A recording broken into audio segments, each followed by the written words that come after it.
Welcome to ETFinalscore.com, your source for all the highlight stats and stories and scores from around East Texas high school football, with your host, Eric Sullivan. What's up, everybody? Welcome to the first ETFinalscore.com football show of the year. We do it all here. Highlights, game breakdowns with our partners at the Tyler Paper, and, of course, along with your highlights, all the final scores. Eric Sullivan here. We'll be going to ARP Daingerfield. Great local matchup in just a few minutes. First, we want you, of course, to be a part of the show here. You can call us at 903-581-2211. Text me at 903-216-7290. Or go to our Twitter page, ETFinalscore or ETFinalscore.com. Be a part of the show. Of course, we're going to start things off with probably the best matchup of the night that was closest to us here in Tyler. The ARP Tigers, a perennial powerhouse in Class 2A, but taking on the big dog from Class 2A, the three-time state champion Daingerfield Tigers. To Bill Harrington Stadium we go. New coach for the Daingerfield Tigers, replacing the great Barry Bowman. But ARP Tigers coming out because they want to show they can get something done in this big game. But early on, speed is just what defines Daingerfield, as Edwin Mims gets in for a 6-yard touchdown. That would make it 6-0. They would not make the extra point. Ensuing ARP drive, and I love this little guy, Michael Potts. Michael goes to the house, baby. Up the right side, 80-yard touchdown, and the Tigers of ARP have the lead over Daingerfield, 7-6. But it's this guy again named Edwin Mims. I bet you Dale Irwin of ARP says we should not have kicked off to this guy because he has got major league NFL speed, what you want to call it. Finds the seam, and there he goes. 95 yards on the touchdown. 14-7, they get the two-point conversion. Daingerfield has the ball back. Quarterback Alex Allen finds his man, Jonathan Barber. Look at him make the cut and get past ARP for the score. This one got down to the wire, but it's going to be Daingerfield holding on to that #1 ranking, but ARP is definitely a contender this year, 32-25.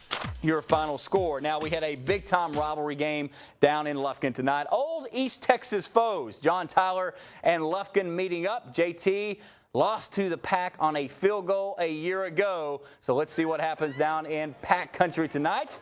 Early on in this one, it's going to be John Tyler's Greg Ward. This kid, a cannon. Fires that one in traffic, finds his man Darian Flowers. And Darian, great job of getting extra yards. Next possession is going to be Mr.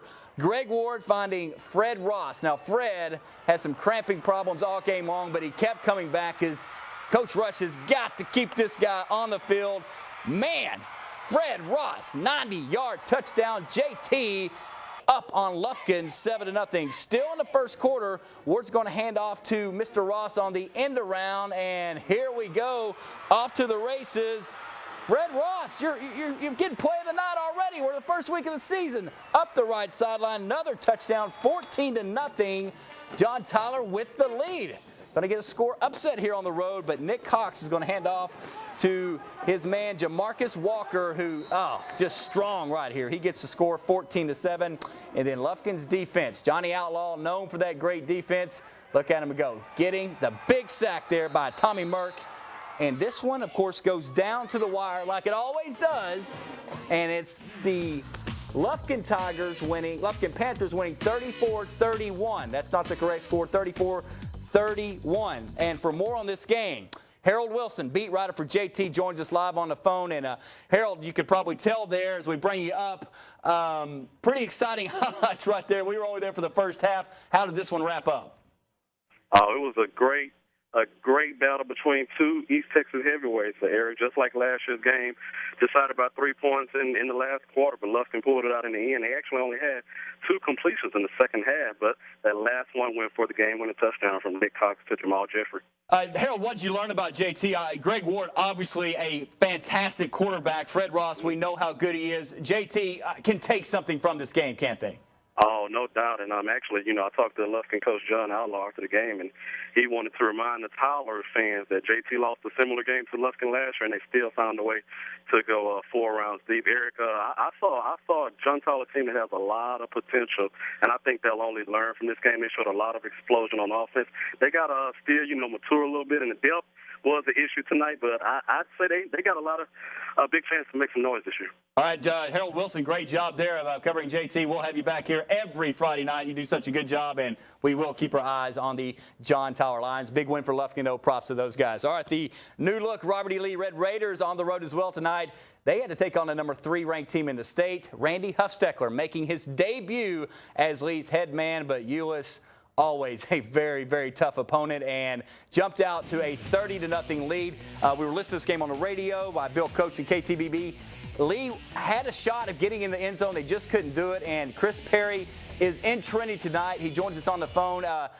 Chris, we talked to some of the Lee players at the luncheon on Wednesday. They were so fired up about Randy Huffsteckler's enthusiasm, but when they get on the field, why can't they get in the end zone?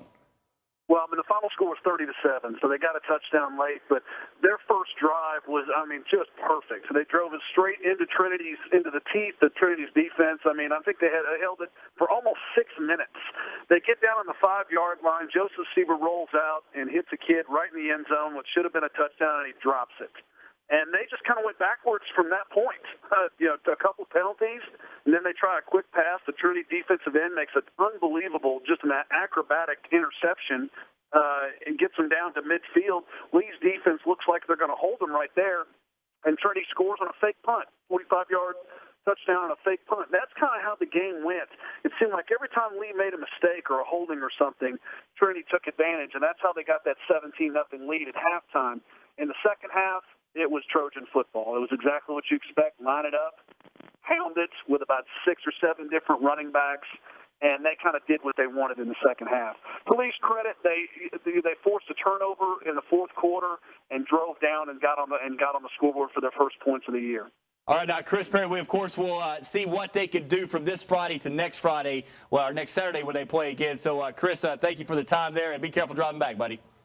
Thank you. All right, let's move on now to another big-time rivalry, probably one of the maybe the oldest, considered one of the best ever. Of course, Longview taking on Marshall, I-20 showdown. Let's go to Lobo Stadium. Usually a couple fights in the crowd on the field. These two are big-time rivals. And Bivens Caraway, he's your new quarterback.